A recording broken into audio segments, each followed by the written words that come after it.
SSC, RRB, PSC തുടങ്ങിയ മത്സര പരീക്ഷകൾക്ക് ഉപയോഗപ്രദമാകുന്ന കുറച്ച് കറണ്ട് അഫയേഴ്സ് പരിചയപ്പെടാം. ഇന്ന് നമ്മൾ നോക്കാൻ പോകുന്നത് ജൂൺ 20, 21 തീയതികളിലെ കറണ്ട് അഫയേഴ്സ് ആണ്.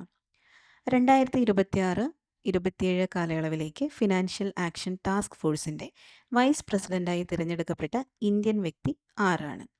വിവേക് അഗർവാൾ.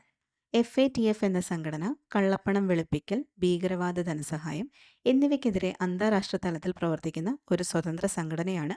2010 ഇന്ത്യ ഇതിൽ അംഗമാകുന്നത്.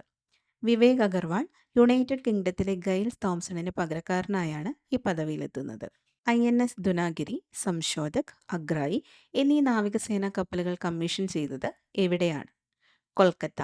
ഇന്ത്യയിൽ തന്നെ നിർമ്മിച്ച ഈ 3 പുതിയ നാവികസേനാ കപ്പലുകളും ഔദ്യോഗികമായി സർവീസിലേക്ക് എടുത്തത് കൊൽക്കത്ത നഗരത്തിൽ വച്ചാണ്. പ്രതിരോധ ഉൽപ്പാദനത്തിൽ സ്വയം പര്യാപ്തത കൈവരിക്കുവാനുള്ള ഇന്ത്യയുടെ ആത്മനിർഭർ ഭാരത് ലക്ഷ്യത്തിൻ്റെ ഭാഗമായാണ് ഇത് കാണുന്നത്. ഭാരത് ക്ലൈമറ്റ് ഒബ്സർവേഷൻ നെറ്റ്വർക്ക് വിഭാവനം ചെയ്ത സ്ഥാപനം ഏതാണ്? IITM, Indian institute of tropical meteorology. ഇതിൻ്റെ പ്രധാന ലക്ഷ്യം കാലാവസ്ഥാ ഗവേഷണങ്ങൾക്കായി ഇന്ത്യയിലുടനീളം കൃത്യതയാർന്ന നിരീക്ഷണ സംവിധാനം ഒരുക്കുക എന്നതാണ്. ഏത് മന്ത്രാലയമാണ് നിർഭയ് ചേതന പദ്ധതിക്ക് തുടക്കം കുറിച്ചത്? പഞ്ചായത്ത് രാജ് മന്ത്രാലയം. തിരഞ്ഞെടുക്കപ്പെട്ട പുരുഷ പ്രതിനിധികളെ സ്ത്രീകളുടെ സുരക്ഷ, അന്തസ്സ്, അവകാശങ്ങൾ, ലിംഗസമത്വം എന്നിവയെക്കുറിച്ച് ബോധവൽക്കരിക്കുന്നതിനായി ലക്ഷ്യമിട്ടുള്ള ഒരു ദേശീയ പദ്ധതിയാണിത്. 2026 മാർച്ച് 11 ആരംഭിച്ച വിപുലമായ നിർഭയ് രാഹോ പദ്ധതിയുടെ ഭാഗമാണിത്.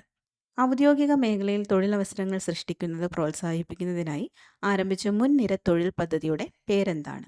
PM വികസിത് ഭാരത് റോസ്ഗാർ യോജന. ഔദ്യോഗിക മേഖലയിൽ പുതിയ തൊഴിലവസരങ്ങൾ സൃഷ്ടിക്കുക എന്ന ലക്ഷ്യത്തോടെയുള്ള ഒരു പ്രധാന തൊഴിൽ പദ്ധതിയാണിത്. ഈ പദ്ധതി employees provident fund organisation registration പ്രോത്സാഹിപ്പിക്കുകയും തൊഴിലാളികളുടെ സാമൂഹിക സുരക്ഷ ഉറപ്പാക്കുകയും ചെയ്യുന്നു. ലോക അഭയാർത്ഥി ദിനം എന്നാണ്? ജൂൺ 20. 2026 ലോക അഭയാർത്ഥി ദിനത്തിൻ്റെ പ്രമേയം എല്ലാവരും സുരക്ഷിതരാകുന്നത് വരെ, അഥവാ അണ്ടിൽ എവ്രിവൺ ഈസ് സേഫ് എന്നതാണ്.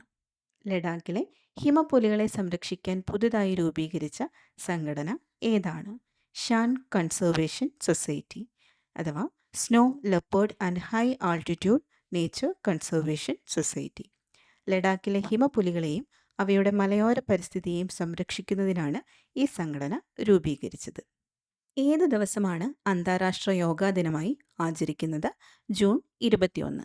2026 അന്താരാഷ്ട്ര യോഗാ ദിനത്തിൻ്റെ ഔദ്യോഗിക പ്രമേയം ആരോഗ്യകരമായ വാർദ്ധക്യത്തിന് യോഗ എന്നതാണ്, അഥവാ യോഗ ഫോർ ഹെൽത്തി ഏജിങ്. ഇതുപോലുള്ള കറണ്ട് അഫയേഴ്സിനായി ചാനൽ ഫോളോ ചെയ്യുക. Thank you.